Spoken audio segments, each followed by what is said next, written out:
जम्मू कश्मीर ने जून 1947 तक अपना कोई स्टांस नहीं बताया था कि उनको इंडिया में शामिल होना है कि पाकिस्तान में। ये माउंटबेटन का काम था कि इंडिया और पाकिस्तान का एक स्मूथ पार्टीशन हो और सारे प्रिंसली स्टेट्स किसी देश में शामिल हो जाएं। माउंटबेटन ने 19 जून को श्रीनगर विज़िट किया हरी सिंह का स्टांस जानने के लिए, बट हरी सिंह ने बहाना दिया कि उनके पेट में दर्द है। इनफैक्ट उन्होंने अगस्त तक काफ़ी अवॉइड किया माउंटबेटन और कांग्रेस लीडर्स के लेटर्स को। हरी सिंह क्या सोच रहे थे? हरी सिंह खुद एक हिंदू राजा थे। उनको मालूम था पाकिस्तान में हिंदूस और सिख्स माइनॉरिटी में होंगे, इसलिए वो पाकिस्तान में शामिल होने की बात सोच भी नहीं सकते थे। इंडिया में शामिल होने का मतलब था डेमोक्रेसी। अगर लोगों ने चाहा तो उनके परिवार से पावर कभी भी छीनी जा सकती थी। हरी सिंह को सबसे ठीक यही लगा कि उनको फ़िलहाल के लिए एक स्टैंड स्टिल एग्रीमेंट कर लेना चाहिए दोनों देशों से। कहते हैं उनकी सोच जम्मू कश्मीर को उस समय के स्विट्ज़रलैंड की तरह बनाने की थी, जो कि डेवलप्ड और न्यूट्रल रहेगा। अंत तक माउंटबेटन समझाते रहे कि उनकी एक इंडिपेंडेंट कंट्री की सोच रियलिस्टिक नहीं है और उन्हें पाकिस्तान या इंडिया में से एक देश चुन लेना चाहिए, लेकिन हरी सिंह फिर भी अपने फैसले पर अड़े रहे। 12 अगस्त 1947 को जम्मू कश्मीर ने स्टैंड स्टिल एग्रीमेंट साइन करने की रिक्वेस्ट की इंडिया और पाकिस्तान से।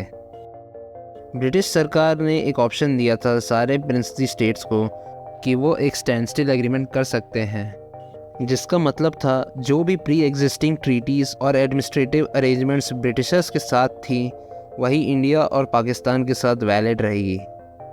पाकिस्तान ने तुरंत कश्मीर के स्टैंड स्टिल एग्रीमेंट को एक्सेप्ट कर लिया था, लेकिन इंडियन गवर्नमेंट ने इस एग्रीमेंट में साइन करने से फ़िलहाल मना कर दिया और रिक्वेस्ट किया महाराजा को अपना एक रिप्रेजेंटेटिव भेजने के लिए ताकि और मीटिंग्स हो सके दोनों गवर्नमेंट्स के बीच में, लेकिन कश्मीर ने अपना कोई रिप्रेजेंटेटिव नहीं भेजा।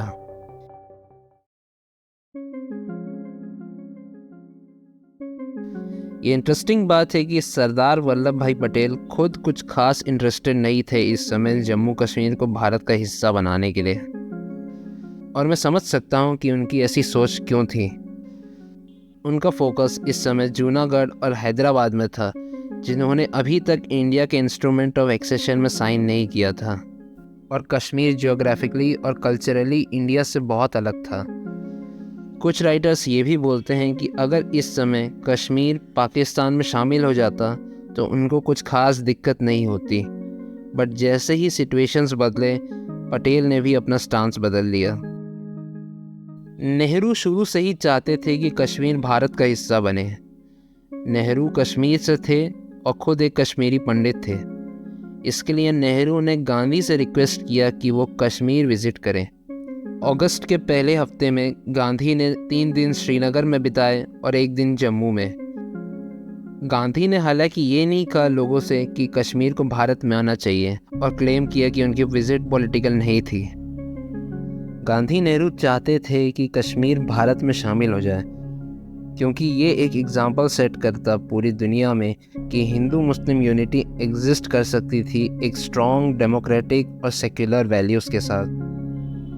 इंडियन गवर्नमेंट चाहती थी कि हरी सिंह शेख अब्दुल्ला को रिहा कर दें, जो कि एक सेक्युलर और डेमोक्रेटिक कश्मीर चाहते थे और पाकिस्तान के कट्टर विरोधी थे। शेख अब्दुल्ला उस समय के एक पॉपुलर नेता थे। अगर उनको जेल से रिहा कर दिया जाता तो सर्टेनली इससे इंडिया को बहुत फ़ायदा होता। क्लियरली इंडियन गवर्नमेंट के कुछ प्लान्स तो थे जम्मू कश्मीर के बारे में। जम्मू कश्मीर की ओवरऑल पॉपुलेशन 77% मुस्लिम थी, लेकिन कश्मीर और गिलगिट बाल्टिस्तान ही मुस्लिम डोमिनेटेड रीजन्स थे। जम्मू में 50% हिंदूज थे और 50% मुस्लिम्स थे, और लद्दाख में बुद्धिस्ट पॉपुलेशन सबसे ज़्यादा थी। जम्मू कश्मीर इंडिया के मुकाबले पाकिस्तान से ज़्यादा क्लोज भी था। उनके कई रोड्स पाकिस्तान के वेस्ट पंजाब से होके जाते थे, और उस समय की इकलौती रेलवे नेटवर्क भी जम्मू से सियालकोट जाती थी। उस समय पेट्रोल, केरोसिन, शुगर, आटे की काफ़ी ट्रेडिंग भी होती थी पाकिस्तान और कश्मीर के बीच में।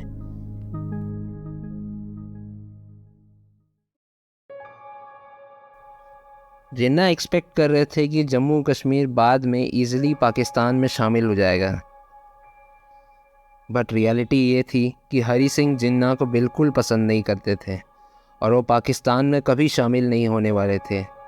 इंडियन नेशनल कांग्रेस शेख अब्दुल्ला को रिहा करवाना चाह रही थी और गांधी का कश्मीर विज़िट साफ शो कर रहा था कि इंडिया का कश्मीर में इंटरेस्ट है। एक पाकिस्तानी सीक्रेट एजेंट भेजा गया जम्मू कश्मीर के हालात जानने के लिए। रिपोर्ट बहुत अच्छी नहीं थी। हरी सिंह किसी भी हालत में पाकिस्तान में शामिल नहीं होने वाले थे। जिन्ना जान चुके थे कि कश्मीर उनके हाथ से निकल सकता है, क्योंकि कश्मीर के लोगों में शेख अब्दुल्ला की पॉपुलैरिटी आसमान छू रही थी, जो कि खुद सेक्युलर और डेमोक्रेटिक कश्मीर चाहते थे। जिन्ना ने फैसला किया कि वो कश्मीर में सीधा कब्ज़ा करेंगे, लेकिन इसके लिए वो अपनी आर्मी का इस्तेमाल नहीं कर सकते थे, क्योंकि उस समय उनके आर्मी चीफ एक ब्रिटिशर थे। इनफैक्ट दोनों देशों के आर्मी चीफ ब्रिटिशर्स ही थे कुछ समय के लिए, ताकि दोनों देशों में आज़ादी के बाद युद्ध ना हो जाए।